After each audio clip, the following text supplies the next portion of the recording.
I spent nearly 70 hours playing through this game for the first time in around 14 or 15 years, and after Expedition 33 took over all of my free time for the 6 days that it did following its release last month, it's crazy that I let an RPG do the same exact thing to me just days after that, but hey, here we are. As you can tell from the title and thumbnail, today I'm talking about Lost Odyssey. A game that I originally played in 2010 or 2011, a few years after it came out here in the US. And with the renewed attention on Lost Odyssey after the Expedition 33 director Guillaume Broche brought up how their battle system was inspired by Lost Odyssey's, I decided to go back through this game once again. This game typically sells for no less than $30 online, but I did find somebody that sold to me for $12 on Mercari, so I definitely got a steal out of this one physically. And I had to buy it again as I sadly traded in my copy to GameStop years ago, which is a mistake that I'm sure everybody has made with a great game at some point. I remember I got this game from a pawn shop way back in the day, probably about a couple months after I got my first Xbox 360,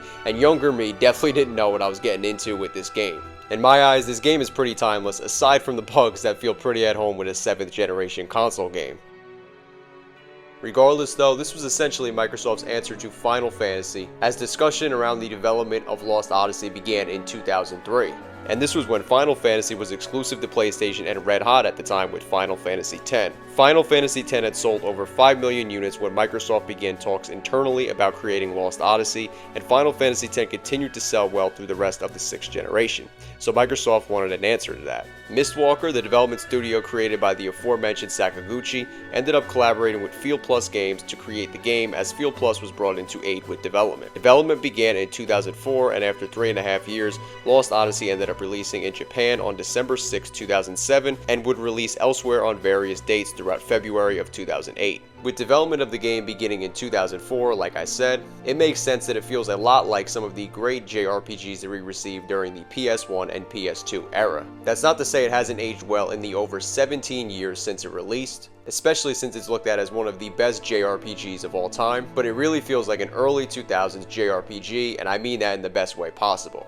The greatness of this game is evident from the opening cutscene. The game starts off with our main protagonist Kaim Argonar in a battlefield taking on a slew of enemies, and switches the player's combat between that and the opening cutscene as you take on soldiers and even a tank. As Kaim is taking on the army of Numara, a meteor rains it down from the sky with molten lava onto the battlefield and wipes out everyone and everything besides Kaim. Kaim watches as this happens, gets up, and just casually walks it off like it's another day at the office. This is something that I would say really sets the tone for the game as well as Kaim's character. It might not seem like a huge deal for some people at the moment, but as you continue on over the remainder of the first hour or so of playtime, Kaim's emotionless reaction at the end of that fight mixed with other experiences that Kaim has really makes you realize how stoic Kaim's character is. With Sakaguchi writing the story alongside Kiyoshi Shigematsu, I don't think it's a crazy thing for me to say that Kaim did always remind me of Cloud Strife from Final Fantasy VII and Squall Leonhart from Final Fantasy VIII, as of course those characters are both very stoic also, and Sakaguchi was involved as a producer and just a visionary for the story on those two games. Not a major spoiler since it's revealed early on in the story, but we do learn that Kaim has no recollection of his memories from the over 1,000 years that he's been on Earth. Something else that I really enjoyed and just really adds to the game is Kaim's dream sequences. You can acquire up to 33 of Kaim's dreams in a collection of stories called 1,000 Years of Dreams. I collected a little more than 20 dreams during this recent playthrough, and it makes you appreciate Kaim's character more as he regains his memories and comes out of his shell. These dream sequences were written by the aforementioned Kiyoshi Shigematsu, a renowned writer and one of the best-selling novelists in Japan. I won't spoil anything about the stories themselves, but I think this says enough about how well written the dream sequences are. These stories of course had to be translated to English, and when Microsoft approached translator and Harvard professor Jay Rubin about translating the dreams in the game for them, Rubin was initially cautious on doing so, but upon Microsoft's persistence, Rubin decided to give them a look. Rubin says, "I thought there was no way in hell I was going to add to the world's supply of senseless violence, but I agreed to at least have a look at the material. I was shocked to find that both pieces carried a strong message that violence is a terrible human failing and that the taking of life deserves only punishment. The strong moral code opposed to violence and the vivid imagery with which Shigematsu brought home this lesson for his young readers convinced me that I should sell out immediately," he laughed. and if that doesn't tell you how well written the dreams are in this game, then I'm not sure what will. I'm also a fan of how unique the party of playable characters are in this game. For whatever reason, when I was younger, I felt in the scene where Seth officially teams up with Kime that Seth felt very Harley Quinn-esque, but then I realized that famed voice actor Tara Strong, who also voices Harley Quinn in multiple DC projects, voices Seth in this game, so that definitely adds up. Seth is a super badass character though, and feels like the perfect fit next to Kime, as Seth's fearlessness and exuberant personality fits perfectly as the character who is Kime's sidekick in this game, especially since Seth suffered memory loss also. Jansen Fried is just a goofy airhead for the most part, with one of our first impressions of Jansen being Jansen drunkenly meeting Kime and Seth while wrapping arms around multiple women. That should kind of tell you all you need to know about how diverse our opening crew of characters are in this game. Jansen actually becomes likable as the story goes on, and there were multiple scenes where Jansen acted as the comedic relief and genuinely got a laugh out of me. We gotta get through that? There's no road! Pull yourself together. If this is all it takes to wear you out, we're in trouble. Yeah, well, I don't wear out in bed. Wow. Puberty's weird. I'm not going to talk about the other characters that appear later on in the game just to avoid spoilers, but I will say that the two other immortals that you get into your party, as well as one of the characters that is actually related to Seth, were very well written and very well voice acted in my opinion. Going back to what I loved about Lost Odyssey though, I will say I love the music and the soundtrack. The soundtrack fits with the mix of fantasy and medieval that just makes up the aesthetic of Lost Odyssey. Things like the victory fanfare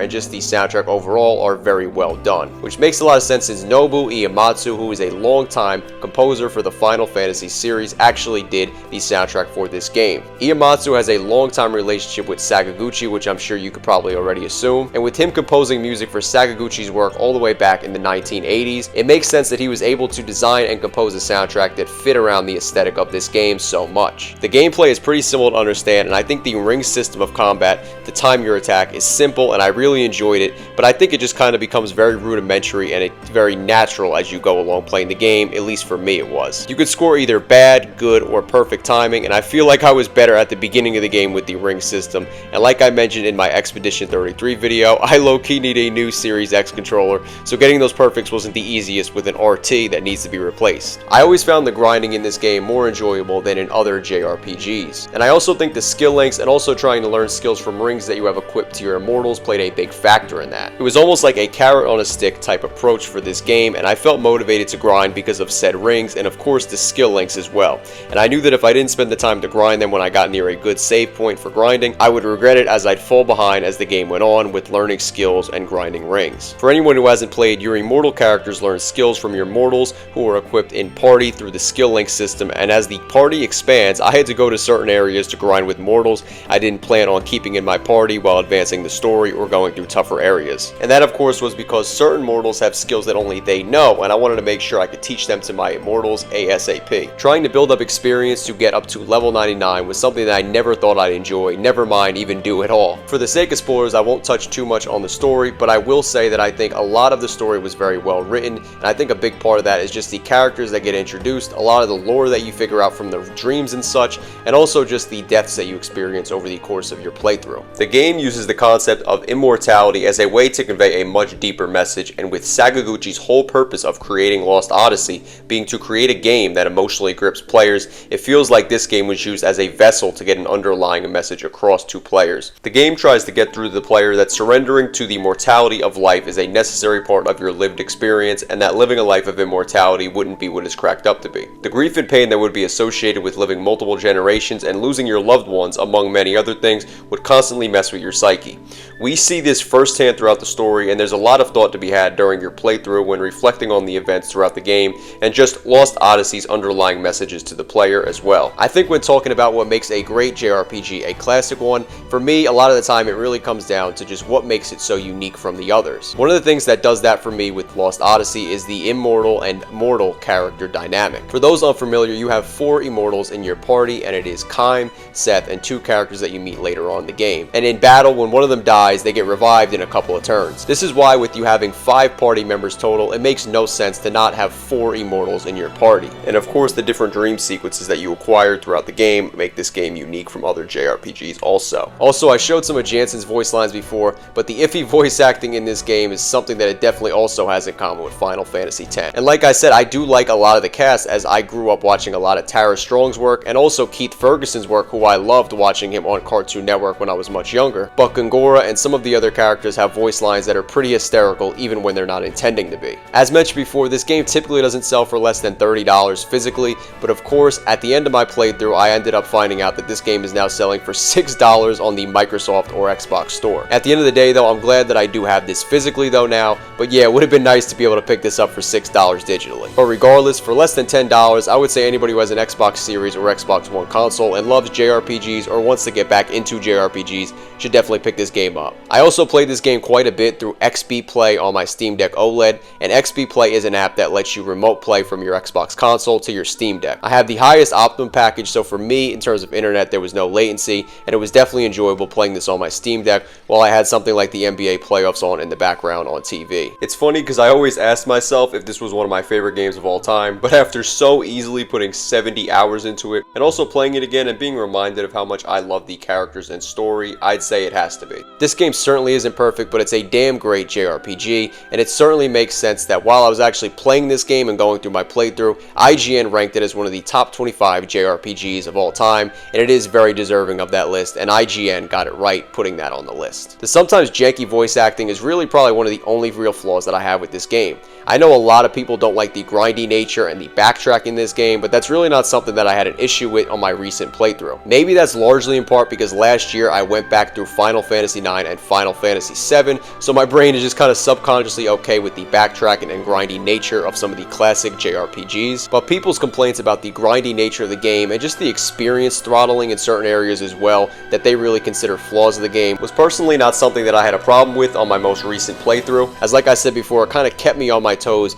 in terms of grinding and was like a carrot on the stick to keep me playing. If you don't typically enjoy things like that in JRPGs or games in general, then I can definitely understand why you're kind of hesitant to jump back into this game or play it for the first time. But I will say with that $6 price digitally, it really doesn't hurt to pick this game up, because at the end of the day you're getting a great JRPG and you're getting at a minimum 40 hours worth of gameplay for just $6. This game was essentially Xbox's answer to Final Fantasy, and with the Xbox console not selling well in Japan and them also bringing on Final Fantasy X-Core developer Hironobu Sakaguchi to work on this game with them, this is basically an unofficial Final Fantasy game and the closest thing you could get to a Final Fantasy game without getting an official one. From all of the information we have, it appears the game did not sell over 1 million copies, which is definitely a shame because this game is certainly a classic and a game that I can't recommend enough. The game isn't perfect, but it's certainly a game that I would have to give a 9 out of 10 if I was to put a review score on it, and a game that has aged very well over the 17 years after its release. Playing Lost Odyssey in 2025 was certainly a joy, and it's easy to see why it's built up the cult classic status that it has over the years. It's a shame Sakaguchi doesn't want to port this game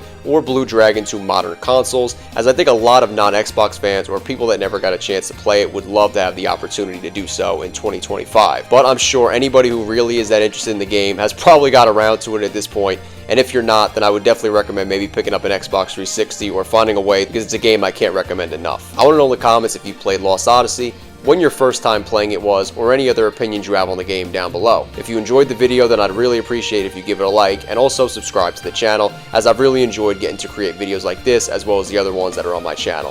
Thank you guys so much for watching, and I am out. Peace.